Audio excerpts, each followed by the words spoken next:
ശിഖരം മുദ്ര പിടിക്കുമ്പോൾ രണ്ട് വിരലും മടക്കി പിടിച്ച് അതിൻ്റെ മുകളിലായിട്ട് വെക്കണം. പിന്നെ അതുകൂടാതെ ഇത് സ്പ്ലിറ്റ് ചെയ്ത്, അതായത് ഭരതനാട്യത്തിൽ കർത്തരി മുഖം പിടിക്കുന്ന പോലെയാണ് നമ്മൾ ശിഖരം പിടിക്കുന്നത് മോഹിനിയാട്ടത്തിൽ. ശിഖരം മുദ്രയുടെ വിനിയോഗമാണ് നമ്മളിനി അടുത്തതായിട്ട് പഠിക്കാൻ പോകുന്നത്. ശിഖരം സംയുക്ത പ്രയോഗം മാത്രമേ ഉള്ളൂ നമുക്ക്.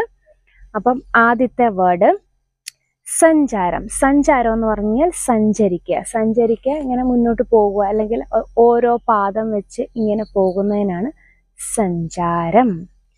അടുത്തത് ചരണം എന്ന് പറയുന്ന കാൽപാദമാണ്. അപ്പൊ കാലിന്റെ അവിടേക്ക് കാണിച്ചിട്ട് കാൽപാദം കാണിക്കാം. ചരണോ, സഞ്ചാരം, ചരണോ. നേത്രേ നമുക്ക് സ്വാഭാവികമായിട്ട് അറിയാം, കണ്ണ് കാണിക്കുന്നതാണ് നേത്രേ.